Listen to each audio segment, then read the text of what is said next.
যে চাপা দিয়ে চলে যাবে। আমার জামায় প্যান্ট লাগে, হ্যাঁ কিছু করার নেই বলো। হলো এই যে নাও, থ্যাংক ইউ। এই যে এখন সেলিব্রেশন বাকি আছে। কেমন করলি আরেকবার কর, কেমন করলো? আরে চিড়ে লেগে যাবে। আচ্ছা একটু বসে তুমি খেয়ে নাও আগে, তারপর আমি নিয়ে যাবো।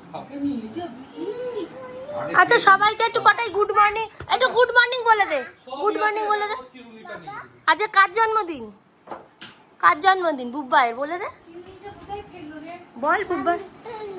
কিচ্ছু বলবে না, দেখো পুরো গুন্ডি লাগছে। এই যে হ্যাপি বার্থডে। আমরা রেডি হয়েছি, এখন বেরোবো পুজো দিতে। কেমন লাগছে জানিও। আর আজকে অনেক রান্না বান্না হচ্ছে, সেটা এখন শেয়ার করবো না, পরে যখন ওকে খেতে দেব তখন দেখাবো। সকালটা আজকে শুরু হয়েছিল বেশ অন্যরকমভাবে, যেহেতু ও আজকে বুবলাইয়ের জন্মদিন ছিল। ও খুব একটা বাবা চলে যাওয়ার পর থেকে এই দিনটা সেলিব্রেট করতে চায় না, কিন্তু আমাদের সবারটা হয়, ওরটা না হলে আমার খুব খারাপ লাগে পার্সোনালি। তাই জন্যই এইসব করা, যতটুকু আর কি ছোটো ছোটো আনন্দ করা যায়। প্রথমে গাড়িটা পুজো দেওয়ানোও হয়নি, তাই ভাবলাম গাড়ির পুজোটা আর ওর জন্মদিনের যে পুজোটা একসাথে দিয়ে আসি। তাই সকালটা শুরু করলামই পুজো দেওয়া নিয়ে। স্নান টান করে এখন বেরিয়ে পড়েছি, বোড়াই চণ্ডীতা মায়ের বাড়ি যাব, সেখানেই পুজো দেব। চলো যাওয়া যাক সেখানে। চলে এসেছি আমরা মায়ের বাড়িতে, এবং আমাদের যত কোনো শুভ অনুষ্ঠান হয় এখানে পুজো দিয়েই আমরা দিনটা শুরু করি। তো সেক্ষেত্রে এটাতেও কিছু আলাদা হয়নি। ইনফ্যাক্ট জানো, আমি বিয়ে করে যখন প্রথম এসেছিলাম এই মন্দিরেই নমস্কার করে তারপরে বাড়িতে ঢুকেছিলাম। তো তখন তো আমি ব্লগ করতাম না, ওই জন্য তোমাদের সাথে শেয়ার করা হয়নি। আর আমার গলাটা একটু ভাঙা, তোমরা একটু ম্যানেজ করে নিও। তো চলো পুজোটা দিয়ে দিই, তারপর কী করছি না করছি সবটা শেয়ার করছি।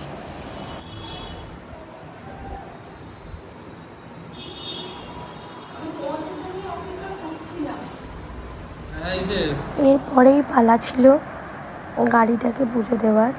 তো আমাদের একটা ভুল হয়ে গিয়েছিল যে আমরা মায়ের জন্য মালা এনেছিলাম, কিন্তু গাড়ির জন্য কোনো মালাই আনিনি। আমার জানা ছিল না, আর বুবলাইয়েরও সেভাবে আমাকে বলা হয়নি।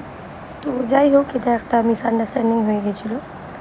তো তাও ভালোভাবে, খুব ভালোভাবে পুরোহিত মশাই পুজো করে দিয়েছেন। হ্যাঁ, কিন্তু এমন একটা গাড়ি কিনেছে, এটা দেখতে এত সুন্দর, কিন্তু প্রচণ্ড কাদা লাগছে। যাই হোক, গাড়ি কেনার ভিডিওটাও আমি করে রেখেছি, সেটা রিলের মাধ্যমে তোমাদের সাথে আমি অতি অবশ্যই শেয়ার করব। আর এই গাড়িটা কেমন হয়েছে জানিও। Thank you. ওদিকে দেখাতে পাচ্ছি না, জামাটা পরে আসুক তারপর দেখাচ্ছি। ওই যে বাবা নামছে, দাঁড়াও দাঁড়াও, ফ্যানটা অফ করি। আচ্ছা, এখানে ওর খাবার দাবার রেডি, আমি দেখাচ্ছি ফাইনালও বসলে। আমার বরের বার্থডে লাঞ্চ রেডি। কি কি আছে দেখিয়ে দিই। ভাত, ঘি, লঙ্কা, ইলিশ মাছ ভাজা, এটা শাক ভাজা, এটা 5 রকম ভাজা, এটা শসা, টমেটো, মাছের মাথা দিয়ে মুগের ডাল, মাছের তেল, দই কাতলা, দই ইলিশ, পায়েস, 5 রকম মিষ্টি, আর এটা হচ্ছে কি জানো, আমদই। এই দিল আমার মা সকালে, যেটা দেখিয়েছি ওটা কাকিমা দিয়েছে। বসো, একটু একটাও ছেড়েনি। আর এই যে আমার মেয়েও খাচ্ছে, চলো। আচ্ছা,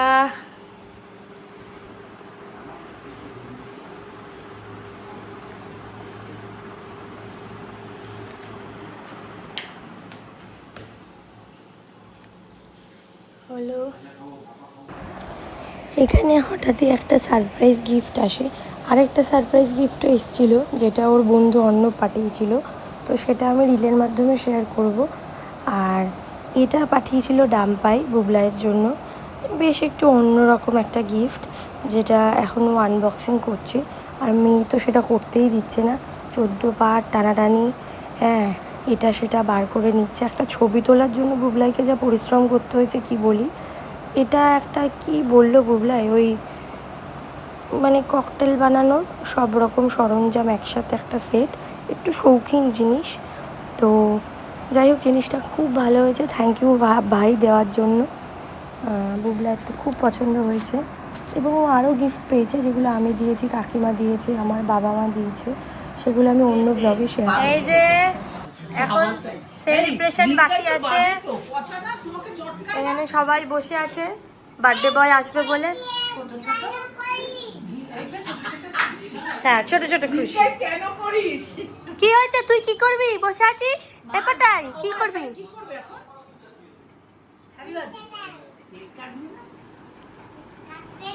কি করে গানটা কাকে তুই ওটাকে বুঝলাই?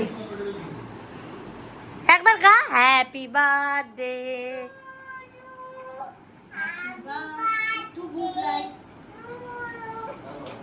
Happy birthday two. এসো এসো। আসো বার্থডে বয়, আসো আমাদের সেলিব্রেশন। চলো বসো, many many happy Returns of the day. ওই মায়ের সামনেটাই বসো, কেকটা কাটতে হবে তো। ভাই হ্যাপি বার্থডে শোনা গান।